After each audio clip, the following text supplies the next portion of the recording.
Halo semua, kenalin aku Ucup. Kali ini aku mau kasih tahu sama kalian nih tentang konsep Cibi secara keseluruhan. Sebelum kita bahas lebih jauh, kalian tahu nggak sih Cibi itu apa? Apa ya? Nah, jadi Cibi adalah singkatan dari Cerdas Istimewa Berbakat Istimewa. Oke, mulai sekarang sampai video ini habis, kita akan menggunakan istilah Cibi ya. Sebelum kita bahas Cibi, ada nih istilah yang namanya twice exceptional atau 2E.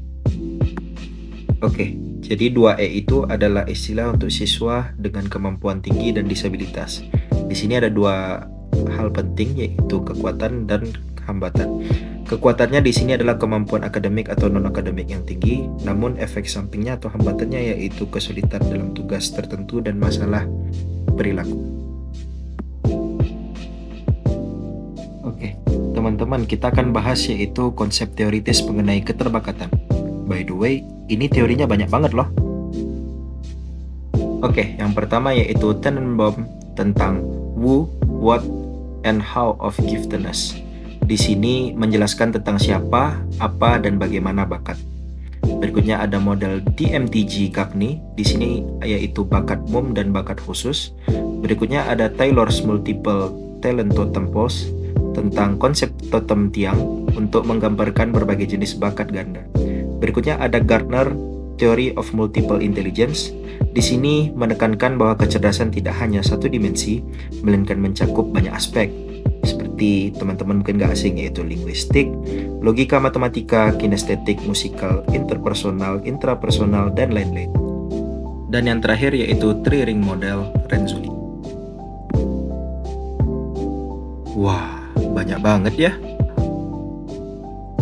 Oke, kita bahas teori Renzulli.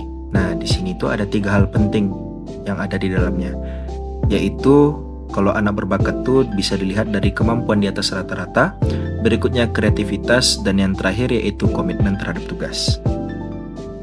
Oke, berikutnya kita membahas yaitu cara mengidentifikasi anak Cibi. Langkah pertama yaitu dengan nominasi nilai tes. Di sini kita bisa melihat nilai tesnya dari siswa tersebut untuk mengukur kecerdasannya. Berikutnya ada langkah kedua yaitu nominasi guru. Setelah dilakukan tes tadi, guru bisa menominasikan mana siswa yang memiliki tingkat kreativitas yang tinggi maupun motivasi yang tinggi. Berikutnya ada jalur alternatif. Di sini bisa dilihat dari nominasi diri sendiri, nominasi orang tua, dan nominasi teman sebaya untuk melihat keterbakatan dari siswa. Berikutnya yaitu dengan nominasi khusus. Di sini dengan cara menyebarkan nama-nama siswa yang dinominasikan dan diedarkan ke semua guru apakah layak atau tidak untuk menghindari bias. Berikutnya yaitu dengan bagian dari model enrichment yaitu action information nomination. Di sini sekolah dirancang untuk membantu siswa yang tertarik dengan topik tertentu dengan mengerjakan proyek secara mandiri. Oh iya, aku kelupaan satu hal. Ada loh istilah yang namanya underachiever. Apa sih itu? Nah, jadi underachiever itu adalah individu yang mempunyai kemampuan atau potensi tinggi tetapi tidak menunjukkan prestasi yang sesuai dengan potensinya. Teman-teman, ada yang kayak gitu nggak? Oke, teman-teman. Adapun faktornya yaitu low self-esteem atau harga diri rendah. Berikutnya ada poor self-efficacy atau kepercayaan diri yang buruk terhadap kemampuan diri sendiri. Berikutnya ada perilaku menghindar atau avoidance behavior. Berikutnya ada perfeksionisme. Berikutnya ada kesulitan berfungsi dalam kompetisi. Dan yang terakhir ada menghindari usaha dan prestasi. Oke, kita bahas berikutnya yaitu program pendidikan siswa Cibi. Nah, di sini ada 16 area perencanaan program untuk siswa Cibi menurut buku Education of Gifted and Talented dari David Segal. Di sini yang pertama yaitu identifikasi kebutuhan individu. Di sini kita harus memahami karakteristik dan kebutuhan spesifik setiap siswa. Berikutnya ada curriculum adaptation, yaitu menyesuaikan kurikulum agar sesuai dengan kemampuan dan minat siswa. Berikutnya ada metode pengajaran. Di sini menggunakan metode pengajaran yang efektif sesuai dengan kebutuhan siswa. Berikutnya ada penilaian dan evaluasi. Di sini adalah mengembangkan sistem penilaian yang adil dan akurat untuk mengukur kemajuan siswa. Berikutnya ada lingkungan belajar. di sini penting sekali untuk menciptakan lingkungan yang mendukung dan inklusif bagi semua siswa. Berikutnya ada dukungan emosional. Di sini yaitu menyediakan dukungan emosional untuk membantu siswa. Berikutnya ada keterlibatan keluarga. Di sini adalah melibatkan orang tua dalam proses pendidikan. Berikutnya ada pengembangan keterampilan hidup. Di sini mengajarkan keterampilan praktis untuk kehidupan sehari-hari. Oke, berikutnya ada penggunaan teknologi. Di sini ada mengintegrasikan teknologi untuk meningkatkan pembelajaran. Kemudian kolaborasi dengan profesional. Di sini bekerja sama dengan spesialis dan profesional dalam pendidikan khusus. Berikutnya ada pengembangan karir, yaitu menyediakan bimbingan untuk perencanaan karir di masa depan. Berikutnya strategi pembelajaran mandiri. Di sini adalah mendorong siswa untuk belajar mandiri dan bertanggung jawab atas pendidikan mereka. Berikutnya ada pengembangan sosial. Di sini membantu siswa mengembangkan keterampilan sosial yang diperlukan.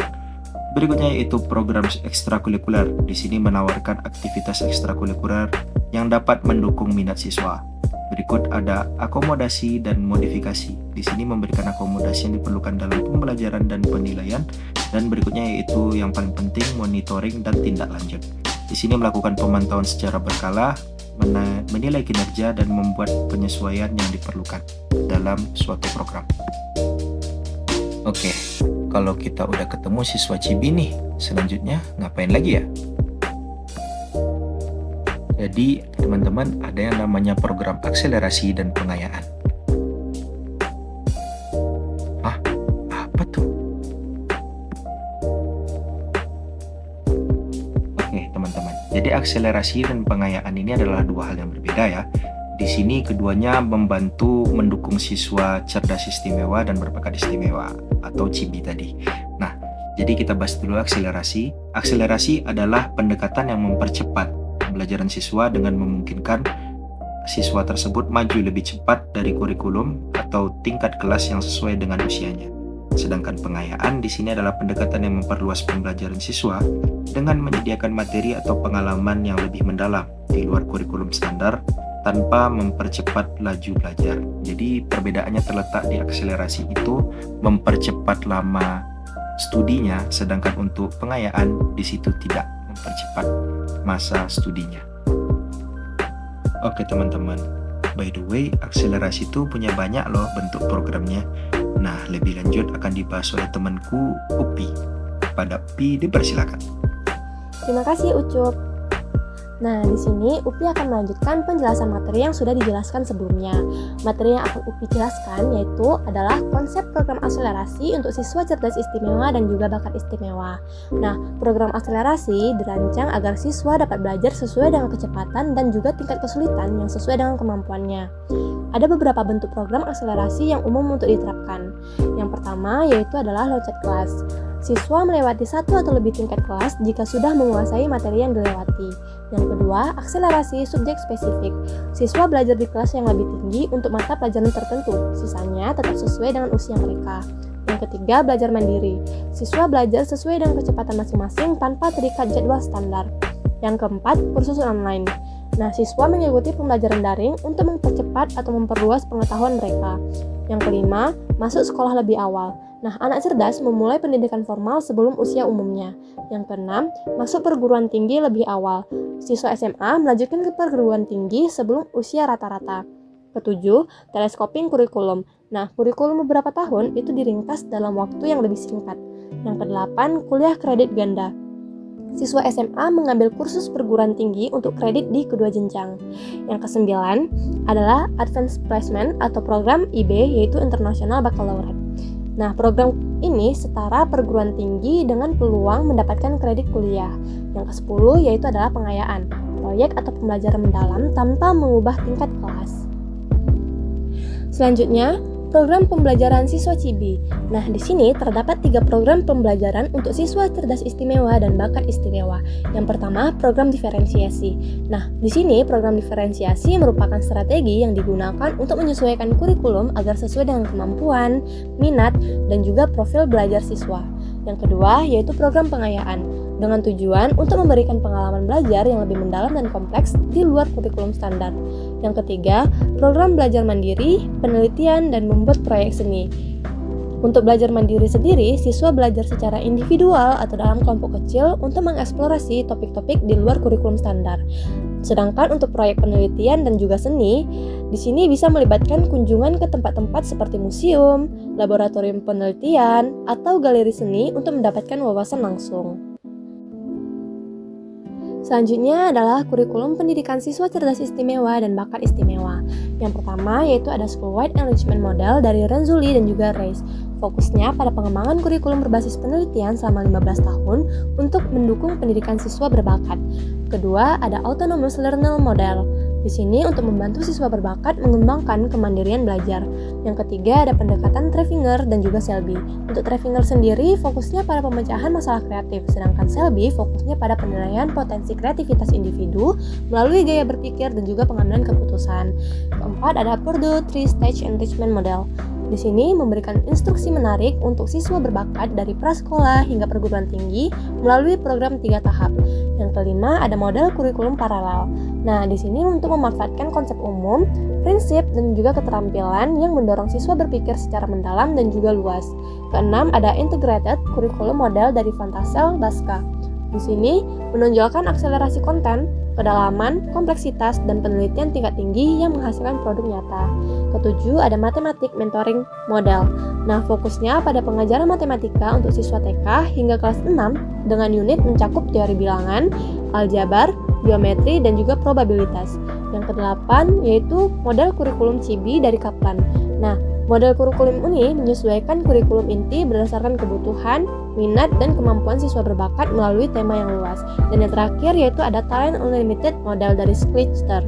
Nah, di sini pelatihan guru untuk mengenali dan juga mengembangkan 6 bakat siswa melalui sesi pengenalan, pemodelan, praktik, dan juga perencanaan. Yang terakhir adalah evaluasi program. Tujuan dari evaluasi program yaitu untuk meningkatkan program, menunjukkan keberhasilan, akuntabilitas, dan juga keberlanjutan. Nah, ada 2 bentuk evaluasi program. Yang pertama, evaluasi formatif dan juga evaluasi sumatif. Perbedaan antara kedua evaluasi ini yaitu yang pertama, evaluasi formatif ini dilakukan sepanjang pelaksanaan program untuk memberikan umpan balik langsung bagi peningkatan proses. Sedangkan evaluasi sumatif ini dilakukan di akhir program untuk mengevaluasi hasil akhir dan juga dampaknya. Nah, terdapat beberapa model evaluasi program. Yang pertama, model kesenjangan Pofus. Di sini untuk mengidentifikasi dan juga memperbaiki kesenjangan pada tiap tahap program seperti desain, instalasi, proses, produk, dan juga perbandingan produk.